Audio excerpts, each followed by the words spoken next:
నమస్తే వార్తలకు స్వాగతం. ఈనాటి వార్తా విశేషాలు చూద్దాం.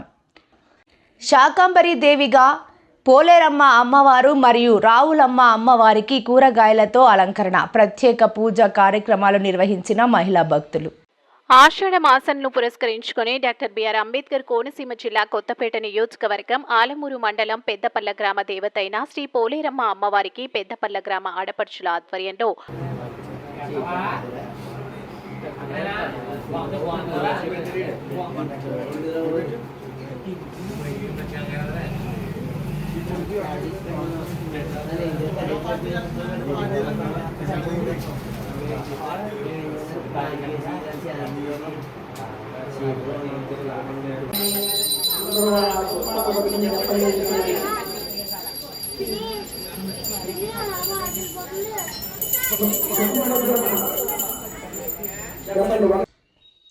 ఆముదాల వలస మండలంలోని నిమ్మతోరాడ్ల గ్రామం సెగిడి వీధిలో పగటిపూట వీధి లైట్లు వెలుగుతుండటంపై గ్రామస్తులు ఆవేదన వ్యక్తం చేస్తున్నారు. దీనివల్ల విద్యుత్ వృధా అవుతోందని, ఇది పంచాయతీకి ఆర్థిక భారం కలిగించి వచ్చని వారు తెలియజేశారు. సమయానికి వెలిగేలా ఎంసీబీలు ఏర్పాటు చేయాలని అధికారులను కోరుతున్నారు.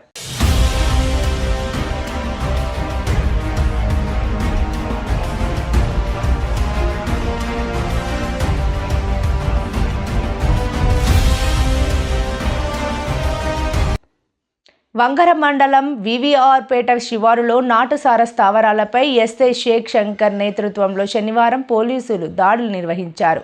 దాడుల్లో 1500 లీటర్ల బెల్లం బూటను ధ్వంసం చేసి సారా తయారీకి ఉపయోగించే డ్రమ్ములు, పాత్రలు స్వాధీనం చేసుకున్నారు. నాటుసారా కాచినా, అమ్మినా కఠిన చర్యలు తప్పవని పోలీసులు హెచ్చరించారు.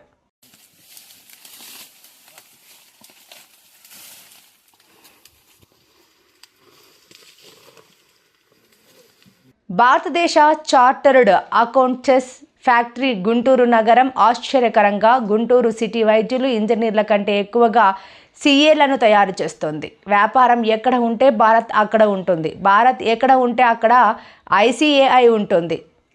ICAI is India's intellectual backbone. It has now turned almost 76 years old. As Sir said, I stand corrected. You are the largest accounting powerhouse in the world.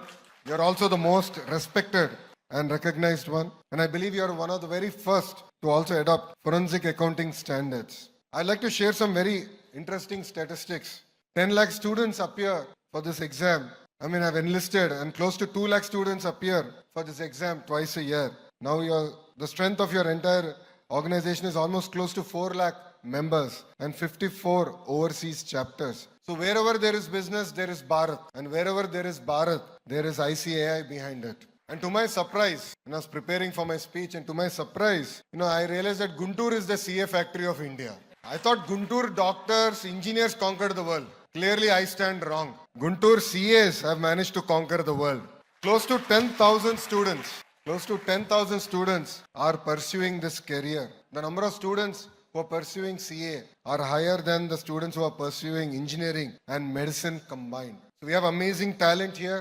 One of the highest pass percentages, which means that there's amazing aspiration. From Guntur to Gulf, America to Australia, wherever you go, you actually end up seeing Telugu CAs today.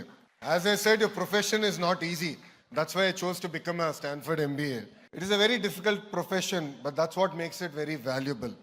Diamonds are not made easy. Neither are CAs. People say there are two types of folks. One are CAs, the other one who wish they were CAs. And people who criticize you are merely jealous about you. CA as a profession spans across sectors. Behind every balance sheet, of course, there is a CA. And when I went to Stanford for my MBA, I actually focused on accounting because I knew that was my biggest weakness. So the 2 years I was there, almost every quarter I would take at least 2 accounting classes. And honestly, we are all living in very inspiring times. Vijayawada నగరం super స్వచ్ఛత లీగ్లో భారతదేశంలో మంచి స్థానం సంపాదించిందని municipal commissioner Dhyanachandra, మంత్రి నారాయణ కలిసి రాష్ట్రపతి ద్రౌపది ముర్ము చేతుల మీదుగా అవార్డు అందుకున్నారని స్పష్టం చేశారు. భవిష్యత్తులో మరిన్ని అవార్డులని ఎంసీకి రావాలని కోరుకుంటున్నామని ఆశాభావం వ్యక్తం చేశారు. పరిస్థితి కార్మికులు, నగరవాసుల ఇబ్బందులను దృష్టిలో పెట్టుకుని తక్షణమే విధులలోకి హాజరు కావాలని అభ్యర్థించారు.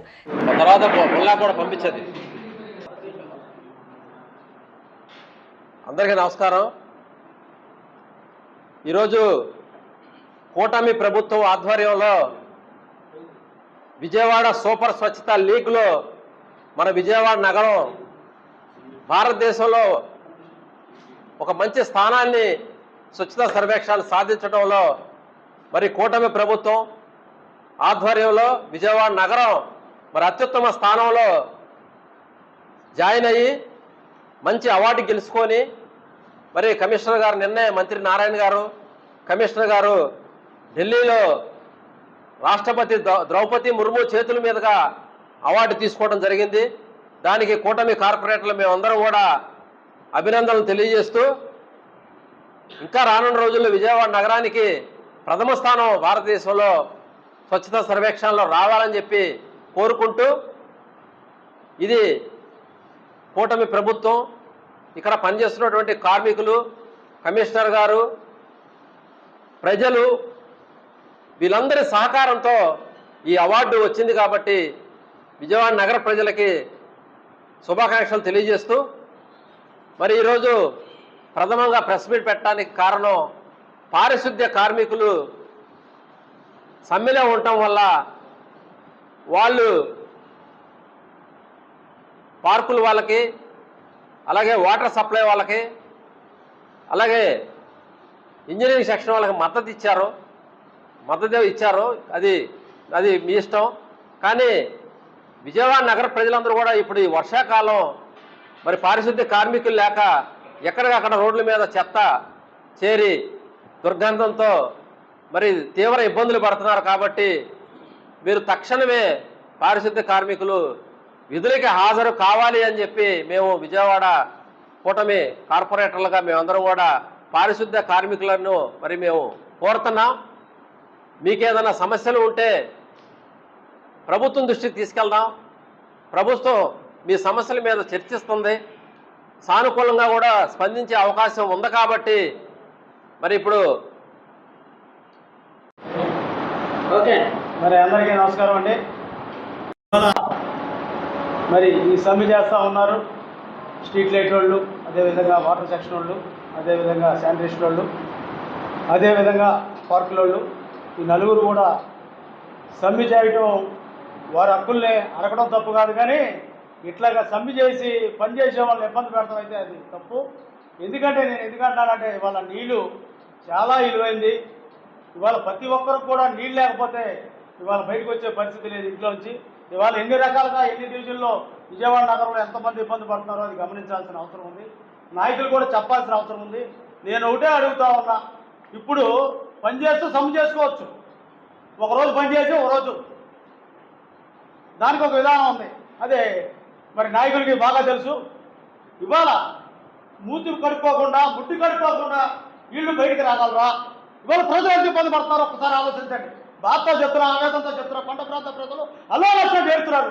నీళ్ళే అయ్యా మాకు ముట్టి. ఇదే చెప్పింది ఒక ఆడపిల్ల, బాబాయ్ మాకు నీళ్ళు లేవు బాబాయ్, మా పరిస్థితి ఏంటి బాబాయ్, మేము మూతి ముట్టి కడుక్కో అవసరం లేదా అని అడిగింది. దీనికి సమాధానం చెప్పాలి. ఏ రకంగా చేస్తున్నారు స్ట్రైకు? ఒక సిస్టమ్ ఉంది. ఇప్పుడు ఇదే ఐఎన్టీసీ వాళ్ళు చేస్తున్నారు. కాదు, ఇది కరెక్ట్ కాదు, ప్రజలు ఇబ్బంది పెట్టకూడదు అని వాళ్ళు బయటకు వచ్చేసారు. వాళ్ళకి అభినందనలు చెప్తా ఉన్నా. ఒక ఆలోచన విధానం అద్భుతంగా ఉంది. ఎందుకంటే మనం ఒకరోజు పనిచేసి ఒక పూట పనిచేసి ఒక పూట నిరసన తెలపచ్చు.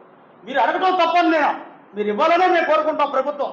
కానీ ప్రభుత్వం వచ్చి ఇవాళ అన్ని పథకాలు ఇవ్వకపోతే మీరే కాల్ చేస్తారు హామీలు ఇచ్చి. మరి అన్నీ ఒక్కోటి చేసుకుంటూ వస్తున్నారు. వాళ్ళ ఆర్థిక పరిస్థితిని బట్టి చేస్తారు. ఖచ్చితంగా చంద్రబాబు గారు ఏదైతే మాటిస్తారో అది ఖచ్చితంగా తూచా తప్పకుండా కూడా చేస్తారు. అది చంద్రబాబు గారి గొప్పతనం. అంతేగాని ఇవాళ మీరందరూ కూడా వాళ్ళని పిలిచి ఇది 10 గంటల పని చేపిస్తారు, 12 గంటల పని చేపిస్తారు అని చెప్పి మీరు పిలవటం, మరి వాళ్ళకి మద్దతు ఇవ్వాలంటాం, ఇది ఎంతవరకు కరెక్ట్ అని అడుగుతా ఉన్నా. మరి మీరు అదే ప్రకారంగా నీళ్ళు ఆ కాలువలో చెత్త చెదారం ఆ కాలువలో మరి నీళ్ళు మీరు కడుక్కోకుండా మూతి కడుక్కోకుండా మీరు బయటికి రాగలరా అది అడుగుతా ఉన్నా.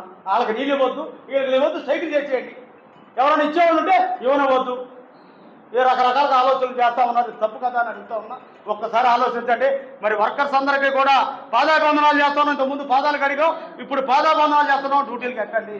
దయచేసి నగర ప్రజల్ని మరి వాళ్ళని అర్థం చేసుకోవాలని, వారి నీళ్ళు ఇవ్వాలని మరి మనసారా కోరుకుంటూ మీకు మరొక్కసారి పాదాబంధనాలు నాయకులు కూడా చెప్తా ఉన్నా.